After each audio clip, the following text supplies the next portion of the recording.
अस्सलाम वालेकुम नाज़रीन, सियासत टीवी के कौमी खबरनामे में आपका खैर मक़दम है। मैं हूँ जसीम निज़ामी। आइए सबसे पहले डालते हैं सुर्खियों पर एक नज़र। जम्मू कश्मीर में पोलिंग के आखिरी मरहले का पुरअमन इख्तिताम, अवाम में ज़बरदस्त जोश खरोश, बड़े पैमाने पर लोग वोट देने के लिए पोलिंग बूथ पर पहुँचे। इंतज़ामी कार्रवाई सिर्फ उस वक़्त होनी चाहिए जब ये आखिरी ऑप्शन हो। बुलडोज़र कार्रवाई मामले पर सुप्रीम कोर्ट का रिमांड, कहा किसी जुर्म को बुनियाद बनाकर घर नहीं गिराया। हुकूमत पाकिस्तान की दावत पर डॉक्टर जाकिर नाइक पाकिस्तान पहुंच गए। कराची, लाहौर, इस्लामाबाद में अवामी जलसों से करेंगे खिताब। और अदाकार गोविंदा के पांव में अपने ही रिवॉल्वर से लगी गोली, हॉस्पिटल में दाखिल। तो ये थे सुर्खियाँ। खबरें तफसील से। जम्मू कश्मीर असम्बली इंतखाबात के तीसरे और आखिरी मरहले के लिए 7 अज़ला पर मुहित 40 सीटों पर पोलिंग पुरअमन तरीके से अख्ताम को पहुँची। जम्मू कश्मीर की 40 सीटों पर आज सुबह ठीक 7 बजे पोलिंग शुरू हुई। असम्बली इंतखाबात के इस आखिरी मरहले के लिए राय दहिंदगान की कुल तादाद 29,18,222 है, जिनमें से 20,09,000 मर्द जबकि 19,09,100 ख़वातीन वोटर्स शामिल हैं। मजमूई तौर पर इस मरहले के लिए 20,000 से ज़ायद अहलकार पर मुश्तमिल इलेक्शन अमले को तय्युनात किया गया है। हुक्काम ने जहां पोलिंग के लिए तमाम तर तैयारियों का हतमी शक्ल दी है, वहीं पोलिंग मराकज़ पर वोटरों और इलेक्शन अमले के लिए तमाम तर सहूलियात के दस्तयाब रखा है। वहीं खुशगवार पोलिंग को यकीनी बनाने के लिए भी सिक्योरिटी के सख्त इंतजाम किए गए हैं। हम चाहते हैं डेवलपमेंट हो, जो हमारे यूथ पे जो FIR है वो ख़त्म हो जाए, डेवलपमेंट बेरोज़गारी ख़त्म हो जाए। यहाँ पे हम चेंज चाहते हैं इस बार। अपना वोट इसलिए डाल रही हूँ क्योंकि हमें एक चेंज चाहिए। फिलहाल बहुत टाइम से अभी बाइकआउट पे था कि कभी वोट नहीं डालते थे। अभी मुझे लगता है ऑलमोस्ट 30 इयर्स के बाद अभी सारा पूरा पलहाल निकला है एक चेंज के लिए, क्योंकि हम देख रहे हैं कि सारे बाकी इलाकों में जो मतलब हो रहा है कि सारे डेवलपमेंट हो रहे हैं, सारे कुछ ना कुछ कर रहे हैं, बहुत ज़्यादा अच्छी मतलब एजुकेशन के से सड़कें, लाइट्स वगैरह। बट हमारे बलहाल में कुछ नहीं था। फाइनली हमारे दिमाग में आया कि नहीं, हमें कुछ करना चाहिए, हमें। वादी कश्मीर की 16 सीटों पर जो नुमाया उम्मीदवार खिस्मत आजमाई कर रहे हैं, उनमें साबिक नायब वज़ीर आला मुज़फ़्फ़र हुसैन बेग, साबिक वज़ीर ताज मुहिद्दीन, साबिक वज़ीर और पीपल्स कॉन्फ्रेंस के सदर सज्जाद गनी लोन, पीपल्स कॉन्फ्रेंस के जनरल सेक्रेटरी और साबिक वज़ीर इमरान अंसारी, अपनी पार्टी के सीनियर लीडर और साबिक वज़ीर ग़ुलाम हसन मीर, PDP लीडर और साबिक वज़ीर सैयद बशारत बुखारी, साबिक वज़ीर और नेशनल कॉन्फ्रेंस के लीडर चौधरी मोहम्मद रमज़ान और साबिक रुकन पार्लिमान PDP लीडर फयाज़ अहमद मीर शामिल हैं। काबिल ज़िक्र है कि जम्मू कश्मीर असम्बली इंतखाबात के तीसरे मरहले की पोलिंग 1 अक्टूबर को हो रही है, जबकि पहले और दूसरे मरहले की पोलिंग बेतरतीब 18 और 25 सितंबर को हो चुकी है। वोटों की गिनती 8 अक्टूबर को होगी। ये दफ़ा 370 की तनसीक के बाद जम्मू कश्मीर में हो रहे पहले असम्बली इंतखाबात हैं। कश्मीर में अवामी इत्तेहाद पार्टी के सरबराह इंजीनियर रशीद ने पोलिंग के आखिरी मरहले के दिन मीडिया से बात करते हुए कहा कि अवाम जमहूरियत में यकीन रखते हैं, इसलिए बड़े पैमाने पर वोट डालने के लिए निकले हैं। उनका कहना था कि जमहूरियत के इस्तेहकाम के ज़रिए ही कश्मीर के मसले को मुस्तकिल तौर पर हल किया जा सकता है। देखिए जनाब, आई गेव माई बेस्ट। 11 तारीख को जेल से हम छूटे। 15 दिन हमने पूरी कंपेन की, लेकिन कुछ चीज़ें थी, कुछ फैक्टर्स थी, कुछ प्लस पॉइंट्स, कुछ माइनस पॉइंट्स। सबसे इम्पॉर्टेंट ये था कि मुझे टाइम मिला नहीं। जब मैं छूटा तो 2 फेज़ के नॉमिनेशन पेपर्स पूरे हो चुके थे, साउथ कश्मीर और सेंट्रल कश्मीर।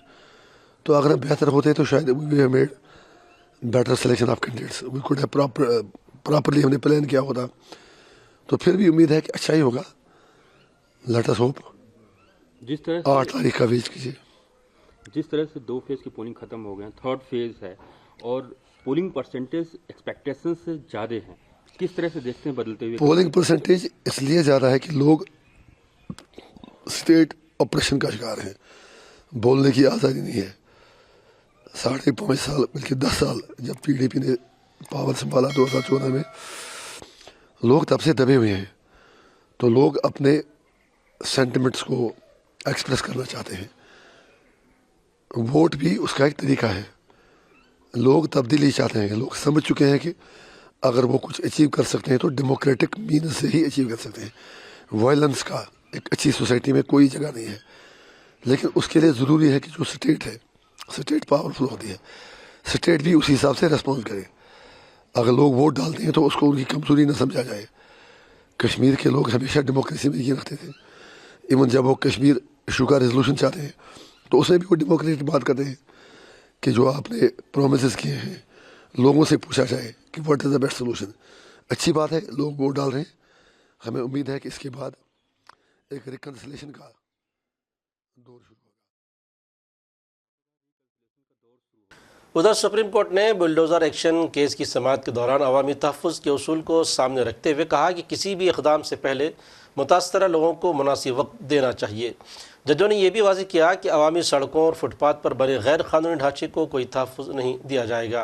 ताहम जस्टिस विश्वनाथन ने कहा कि अगर दो ढांचे गैर कानूनी हैं और आप किसी जुर्म को बुनियाद बनाकर उनमें से सिर्फ एक को गिराते हैं तो सवाल तो उठेंगे ही।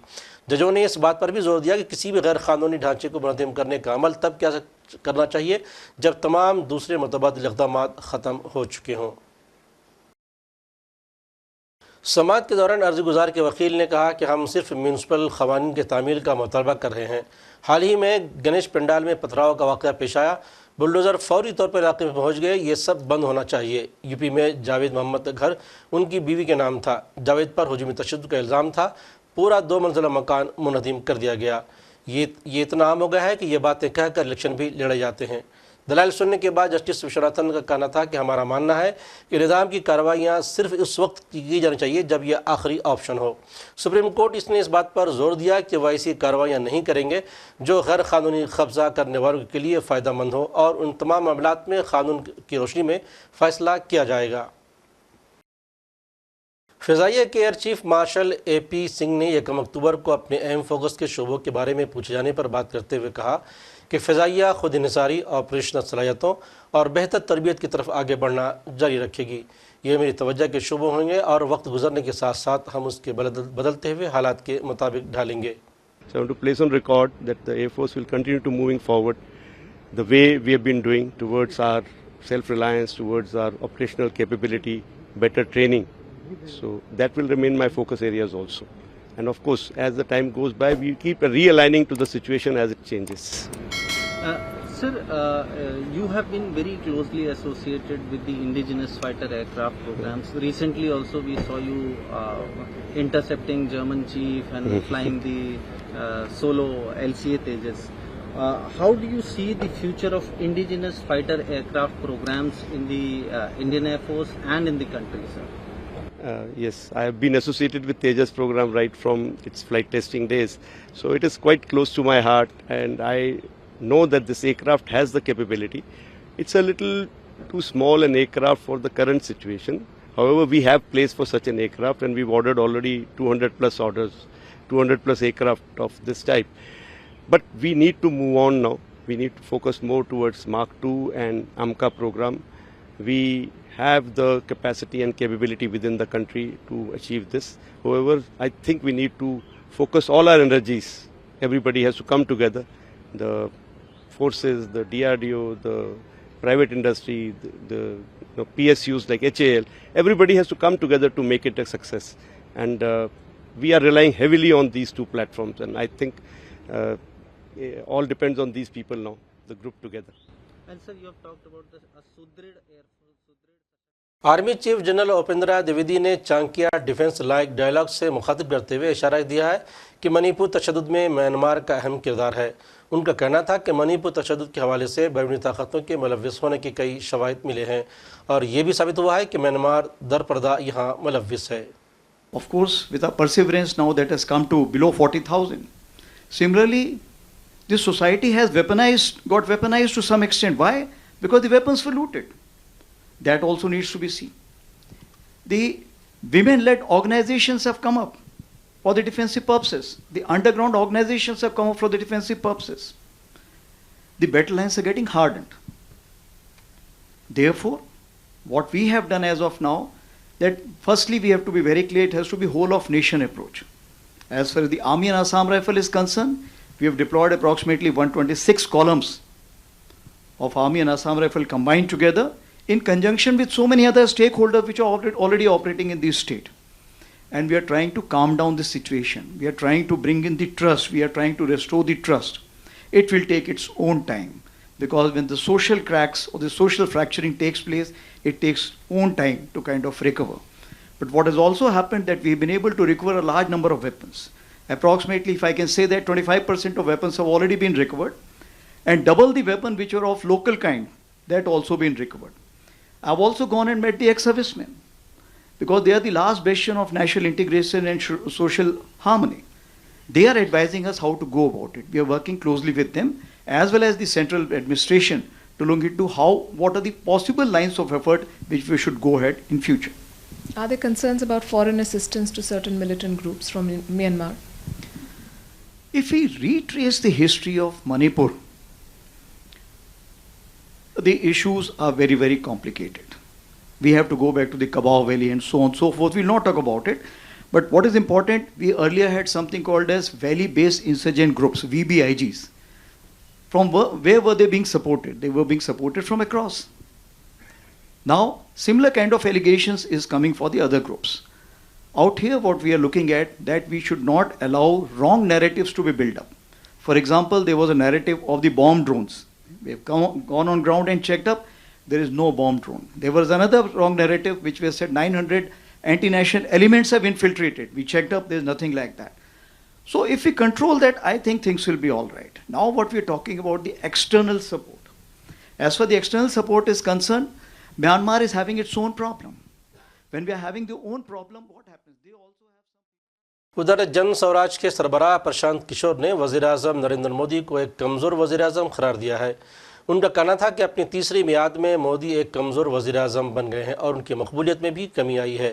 हमने तो इलेक्शन से पहले ये बात कहा कि सीटों का नंबर कुछ भी हो, तीसरा टर्म जो मोदी का होगा वो उस तीसरे टर्म में वो कमज़ोर प्रधानमंत्री साबित होंगे, क्योंकि ज़मीन पर लोगों ने 10 साल 12 साल मोदी जी का कार्यक्रम देख लिया, उनका प्रयास देख लिया, उसका असर देख लिया। आप बिहार को देख लीजिए, बिहार की जनता ने 2014 में मोदी जी को 30 से ज़्यादा सीट भाजपा को दिया, 2019 में 39 सीट दी, इस बार भी 30 से ज़्यादा सीट ये लोग जीते हैं। लेकिन बिहार के लोगों की ज़िंदगी में क्या फ़र्क आया? क्या बिहार के बच्चों की स्थिति सुधर गई? क्या बिहार में नए उद्योग लग गए? क्या बिहार के बच्चों का पलायन रुक गया? और अगर ये नहीं हुआ तो निश्चित तौर पर आज जितने लोग मोदी जी के फैन थे, जितने लोग मोदी जी के समर्थक वोटर 2014-19 में थे, वो तो आज कमी होगी। और लोकतंत्र में लीडर की जो ताकत है, वो ताकत क्या है? जनता का सपोर्ट। तो अगर जनता का सपोर्ट कम हुआ है तो प्रधानमंत्री रहें या सांसद रहें या विधायक हों या मुखिया हों, उनका ताकत तो कम होगा ही होगा। दोनों अलाइज रहेंगे 5 साल पूरे? देखिए, अलाइज रहेंगे कि नहीं रहेंगे तो अलाइज को पता है, उनको पता है। इतना स्पष्ट है कि मोदी जी और ये जो सरकार है, ये इनकी लोकप्रियता, इनकी ताकत कम हुई है और आगे की लॉन्जिविटी इस पर डिपेंड करेगी कि आने वाले 2-2.5 साल में जो 9 राज्यों के चुनाव हो रहे हैं, जम्मू कश्मीर, दिल्ली, हरियाणा, महाराष्ट्र, झारखंड, बिहार, बंगाल, असम और तमिलनाडु, इन राज्यों के चुनाव के परिणाम अगर बीजेपी के खिलाफ हुए तो निश्चित तौर पर सरकार की स्थिरता को लेकर सवाल उठेंगे।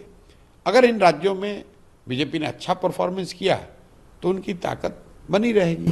तो आपको क्या लगता है इन राज्यों में बीजेपी का परफॉर्मेंस कैसा होगा? अब कैसा रहेगा ये तो उन राज्य वो तो उन राज्यों की स्थिति लोग बता सकते हैं। बिहार में मैं जानता हूं कि बीजेपी लैकलस्टर नेतृत्व है, उनका कोई ना चेहरा है, ना उनका कोई प्रयास है, ना उनकी कोई बात कर रहा है। उन लोगों ने अपना नेतृत्व नीतीश जी के हवाले करके छोड़ दिया है, जबकि बीजेपी का कार्यकर्ता, एक कार्यकर्ता मान रहा है कि नीतीश जी के नाम पर चुनाव लड़कर जीत नहीं सकते हैं। लेकिन देखिए, कभी कभी नियति भी अपने तरीके से काम करती है। बीजेपी की मजबूरी ये है कि वो नीतीश को मुख्यमंत्री के पद से हटा नहीं सकते हैं, क्योंकि उनको दिल्ली में सरकार चलानी है और उनको ये भी पता है कि नीतीश को मुख्यमंत्री रहते वो बिहार में चुनाव जीत नहीं सकते हैं। तो भाजपा की हालत तो बिहार में ऐसी है कि ना आप दाएं जा सकते हैं ना बाएं जा सकते हैं। उनको मालूम है कि सरकार में क्या परेशानी है, उनको मालूम है कि नीतीश के साथ वो जीत नहीं सकते हैं, लेकिन बिहार में वो कुछ कर नहीं सकते हैं, क्योंकि दिल्ली में सरकार चलाने के लिए उनको नीतीश की मदद की जरूरत है। मोदी के तीसरे कार्यकाल का उधर मुमताज़ मजहबी मौलिक डॉक्टर जाकिर नाइक 1 महीने के तवील दौरे पर पाकिस्तान पहुंच गए हैं, जहां वो कराची, इस्लामाबाद और लाहौर जैसे बड़े शहरों में लेक्चर देंगे। रिपोर्ट के मुताबिक जाकिर नाइक का 3 दहाइयों में पाकिस्तान का ये पहला दौरा है। आखिरी बार उन्होंने 1992 में पाकिस्तान का दौरा किया था, जब वो हिंदुस्तान वापस आने से कबल लाहौर में मजहबी स्कॉलर डॉक्टर असर अहमद से मिले थे। डॉक्टर जाकिर नाइक 5 अक्टूबर को कराची से जलसा आम से खिताब से अपने दौरे का आगाज़ करेंगे। वो 12 अक्टूबर को लाहौर और 19 अक्टूबर को इस्लामाबाद में खिताब करेंगे। इत्तलात के मुताबिक वो 28 अक्टूबर तक पाकिस्तान में क़याम करने के दौरान अवामी तकरीबात में शिरकत, आला सरकारी अफसरान से मुलाकात और मुख्तलिफ अवामी तकरीबात में शिरकत करने वाले हैं। डॉक्टर जाकिर नाइक हुकूमत की दावत पर पाकिस्तान का दौरा कर रहे हैं और उनके 1 माह के क़याम के दौरान उन्हें महफूज रिहाइश फराहम की जाएगी। सामाजिक कारकुन सोनम वांगचक को दिल्ली पुलिस ने सिंघू बॉर्डर से हिरासत में ले लिया है। उनके साथ 130 के करीब अफराद को भी हिरासत में लिया गया है। जैसे ही सोनम वांगचक अपनी 700 किलोमीटर तवील दिल्ली जलो यात्रा के दौरान हरियाणा से दिल्ली में दाखिल हुए, पुलिस ने उन्हें रोक दिया। उनके साथ लद्दाख से तकरीबन 130 कारकुन भी एहतजाज के लिए दिल्ली की तरफ आ रहे थे। इस मामले पर लोकसभा में कायदे हिज़्ब इख्तिलाफ और कांग्रेस के रुकन पार्लियामेंट राहुल गांधी का रद्दअमल सामने आया है। उन्होंने कहा कि सोनम वांगचक और सैकड़ों लद्दाखियों की नज़रबंदी काबिल कबूल है, जो माहौलियात और आइनी हुकूक के लिए पुरअमन तरीके से मार्च कर रहे थे। लद्दाख के मुस्तकबिल के लिए खड़े बुजुर्गों को दिल्ली की सरहद पर क्यों नज़रबंद किया जा रहा है? मोदी जी, किसानों की तरह ये चक्कर व्यू भी टूट जाएगा और आपकी अना भी टूट जाएगी। उन्होंने कहा कि आपको लद्दाख की आवाज़ बहरहाल सुननी चाहिए। कहीं मैं सड़क पर जाता हूं, मुझे 2 तरीके के लोग दिखते हैं। एक ऐसे मुस्कुराता है, खुश रहता है, चेहरे पे मुस्कान होती है, मैं कहता हूं कांग्रेसी। और एक मुझे ऐसे दिखता है, मैं कहता हूं आरएसएस। ये छुपनी बातें, ये कभी कभी आ जाते हैं पार्टी में, बेस बदल के आ जाते हैं। मैं बस देखता हूं इनको, आरएसएस। अच्छा, डर के मारे हमारे भी लोग उधर भाग गए। अब बड़ा कंफ्यूजन है, वहां पे वो मुस्कुरा नहीं सकते, वहां पे उनको सीरियस बैठना पड़ता है मोदी जी के सामने, तो कंफ्यूजन हो गया बहुत। तो आप लोग कौन हो? आप लोग वो हो जो डरे नहीं। ये जो यहां पे बैठे हुए हैं, ये देखो, सारे के सारे मुस्कुरा रहे हैं। देखो, अमित शाह की स्पीच देखना, मोदी जी की स्पीच देखना, वो सब ऐसे बैठे रहते हैं कि कुछ गलती से कह ना दें। इधर बॉलीवुड से मौसूल होने वाली खबर के मुताबिक मारूफ अदाकार गोविंदा को आज मंगल की सुबह अपनी ही लाइसेंस याफ्ता रिवॉल्वर से गोली लग गई, जिसके बायस वो जख्मी हो गए हैं। ये वाक़या सुबह 4:15 पर पेश आया। कहा जा रहा है कि गोविंदा पिस्तौल को केस में रख रहे थे कि अचानक गोली चल गई, जो उनके बाएं पाँव में घुटने के करीब लगी है। गोली की आवाज़ सुनकर घर में मौजूद अफराद उनके पास पहुंचे और फ़ौरन उन्हें अस्पताल ले जाया गया, जहां उनके पाँव से गोली निकाल दी गई है और अब वो ख़तरे से बाहर हैं। ताहम अदाकार अभी होश में नहीं आए हैं। उन्हें मुंबई के क्रिटी केयर अस्पताल में इलाज के लिए दाखिल किया गया है। इस मामले में कोई शिकायत दर्ज नहीं कराई गई। साइबर फ्रॉड के हवाले से एक बड़ी मालूमात सामने आई है। सियाती वीज़े पर गए तकरीबन 30,000 हिंदुस्तानी वापस नहीं आए। खदशा जारी किया जा रहा है कि उन लोगों को साइबर गुलाम बनाया गया है और उन पर दबाव डालकर साइबर जराइम कराए जा रहे हैं। वज़ारत दाखिला के तहत काम करने के वाले ब्यूरो ऑफ इमिग्रेशन ने एक डेटा तैयार किया है, जिसके मुताबिक जनवरी 2022 से मई 2024 के दरमियान 69,138 लोगों ने हिंदुस्तान से विज़िट वीज़े पर कंबोडिया, थाईलैंड, म्यांमार और वियतनाम का सफ़र किया है। उनमें से 29,466 अभी तक हिंदुस्तान वापस नहीं आए। इसमें से 20 था 39 साल की उम्र के लोगों की तादाद तकरीबन निस्फ के बराबर है। इत्तलात के मुताबिक शुबा है कि उन लोगों पर हिंदुस्तान में रहने वाले लोगों के साथ साइबर फ्रॉड करने के लिए दबाव डाला जा रहा है। उन लोगों को नौकरियों का लालच देकर साइबर गुलाम बनाया गया है। मरकज़ी हुकूमत की एक आला-साथी कमेटी ने अब तमाम रियासतों और मरकज़ के ज़ेर-इंतज़ाम इलाकों को उन लोगों को तफसीलात की तस्दीक और जमा करने की हिदायत दी है। ओलंपिक और पैरालंपिक की एथलीट्स अंबानी की रहायशगाह एंटेलिया में मुनक़िदा रेड कारपेट इवेंट में पहुँचे, रिलायंस फाउंडेशन की बानी और चेयरपर्सन नीता अंबानी ने उसे खुसूसी शाम करार देते हुए कहा कि ये पहला मौका है जब हिंदुस्तान के ओलंपियन और पैरा ओलंपियन के एक ही प्लेटफॉर्म का इश्तराक किया गया है। इस मौके पर उन्होंने कहा कि ये एक बहुत ही ख़ास शाम है। पहली बार हिंदुस्तान के पेरिस ओलंपियन और पैरा ओलंपियन के एक ही प्लेटफॉर्म पर जमा हो रहे हैं। हमें इन पर बहुत फ़ख्र है। तमाम हिंदुस्तानियों को इनमें से हर एक पर फ़ख्र होना चाहिए। रिलायंस फाउंडेशन की जानिब से हम चाहते हैं कि ये एक तहरीक बन जाए। और आखिर में सुर्खियों पर एक और नज़र। जम्मू कश्मीर में पोलिंग के आखिरी मरहले का पुरअमन इख्तिताम। अवाम में ज़बरदस्त जोश-खरोश। बड़े पैमाने पर लोग वोट देने के लिए पोलिंग बूथ पर पहुँचे। इंतज़ामी कार्रवाई सिर्फ उस वक़्त होनी चाहिए जब ये आखिरी ऑप्शन हो। बुलडोज़र कार्रवाई मामले पर सुप्रीम कोर्ट का रिमांड। कहा किसी जुर्म को बुनियाद बनाकर घर नहीं गिराया। हुकूमत पाकिस्तान की दावत पर डॉक्टर जाकिर नाइक पाकिस्तान पहुँच गए। कराची, लाहौर, इस्लामाबाद में अवामी जलसों से करेंगे खिताब। और अदाकार गोविंदा के पाँव में अपनी ही रिवॉल्वर से लगी गोली, हॉस्पिटल में दाखिल।